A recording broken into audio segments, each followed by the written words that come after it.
The moment Rowan Mercer slid the contract across my desk with a calm smile, every person in the office stopped pretending to work. For 3 years, she had been my fiercest rival, the one person who challenged every proposal I made, outperformed me when I least expected it, and never gave me a reason to believe she saw me as anything other than an obstacle. Yet that bright Tuesday morning, with sunlight pouring through the glass walls of our downtown office, she offered me a deal that could change both our careers forever. I should have felt victorious.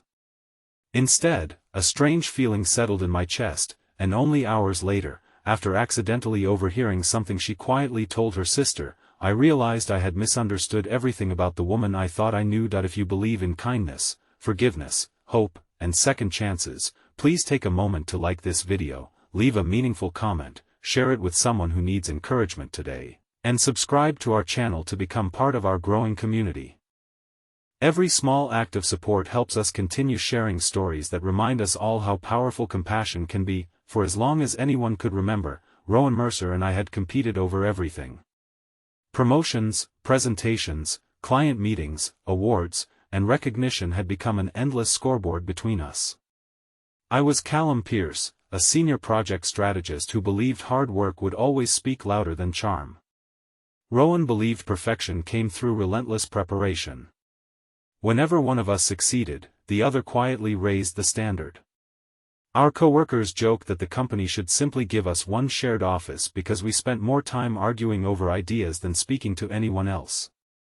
They never realized that beneath every disagreement was a strange respect neither of us was willing to admit. The company announced a major international partnership that promised a promotion to executive leadership for whoever led it successfully. Everyone assumed Rowan and I would once again compete until one of us walked away disappointed. Instead, she surprised everyone by asking to meet privately during lunch.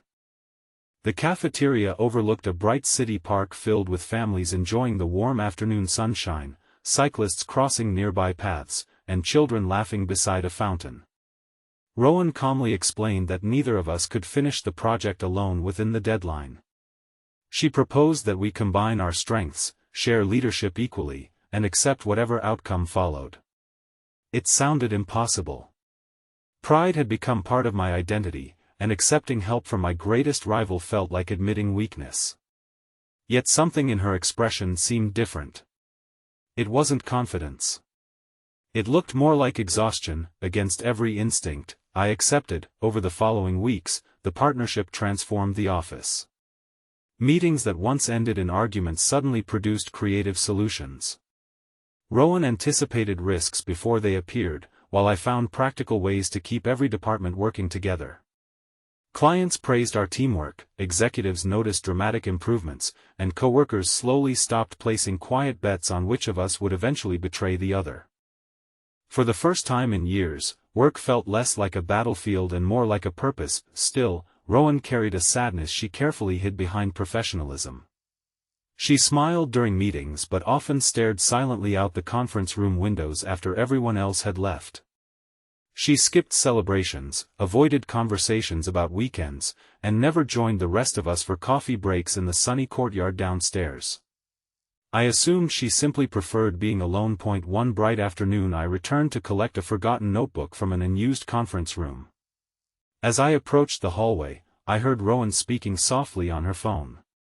I wasn't trying to listen, but one sentence stopped me completely. She said she hoped her sister would hold on just a little longer because once the project bonus arrived, they would finally be able to keep their family home. That I froze. There was no anger in her voice.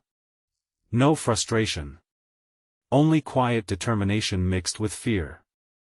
She explained that she couldn't afford another mistake because every paycheck was already stretched between hospital appointments, medication, and mortgage payments after their father's passing. She apologized for never visiting as often as she wanted because she couldn't risk losing the opportunity this project represented. Before I could move, she ended the call and quietly walked away without ever realizing I had heard a single word. Everything I believed about Rowan collapsed in that moment. That I had spent years convincing myself she competed because she loved winning. I had mistaken determination for arrogance and confidence for coldness. The truth was painfully different. Every late night, every impossible deadline, every relentless effort had never been about defeating me. She had simply been trying to protect the only family she had left. The discovery haunted me. Over the following days, I began noticing things I had ignored for years. Rowan always packed the same modest lunch while the rest of us ordered expensive meals. She repaired old shoes instead of replacing them. She never complained when additional work appeared because overtime meant additional income. Even when exhausted, she treated interns with patience, remembered birthdays, and quietly donated and used office supplies to a nearby youth center without mentioning it to anyone. Meanwhile, I realized how often pride had blinded me. I had measured success by titles and recognition while she measured success by whether her sister could keep smiling another day. As the project reached its final presentation, unexpected disaster struck during a daytime rehearsal. A software failure erased hours of critical revisions only 2 days before executives from several countries were scheduled to arrive. Panic spread through the office.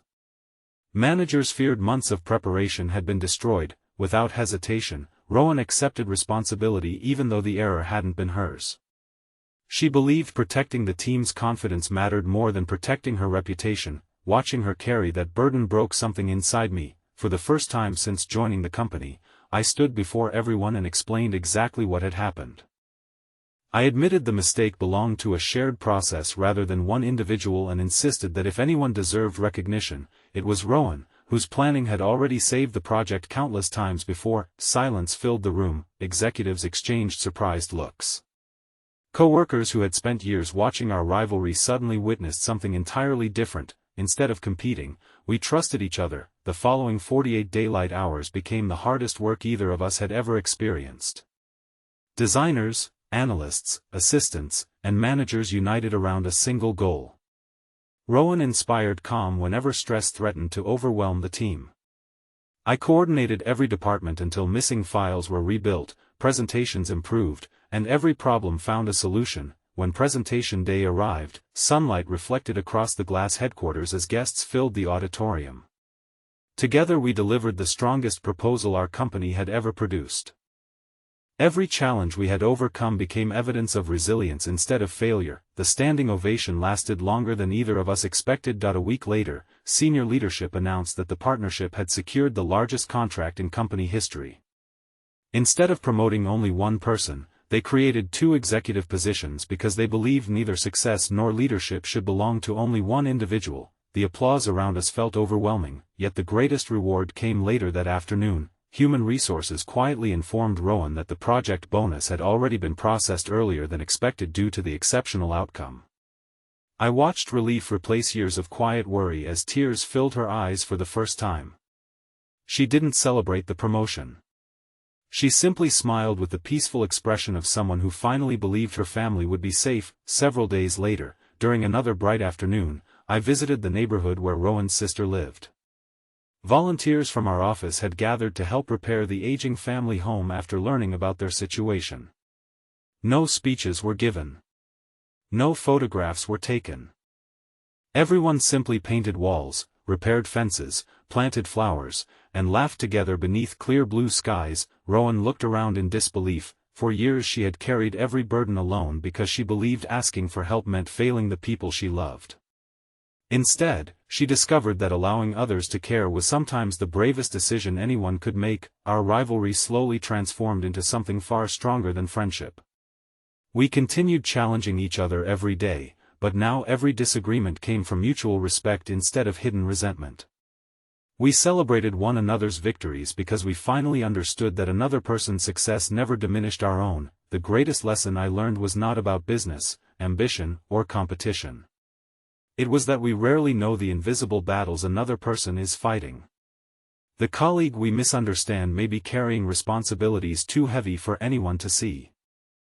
A little compassion can reveal a story that changes our hearts forever. If this story touched your heart, please like this video, leave a meaningful comment, share it with someone who needs hope today, and subscribe to our channel so you never miss another emotional journey. Before you go, please leave a meaningful comment telling us whether you believe kindness can transform even the strongest rivalry into lasting friendship. Your words may encourage someone facing a difficult season today. As I watched Rowan laugh with her sister beneath the warm afternoon sun, I realized that the deal she had offered me had never been just about saving a project. It had quietly saved 2 lives from the weight of pride, loneliness, and misunderstanding. Sometimes the people standing across from us are not our enemies at all. Sometimes they are simply waiting for someone to see the strength hidden behind their silent struggles. And when compassion finally replaces judgment, hope has a remarkable way of turning rivals into family.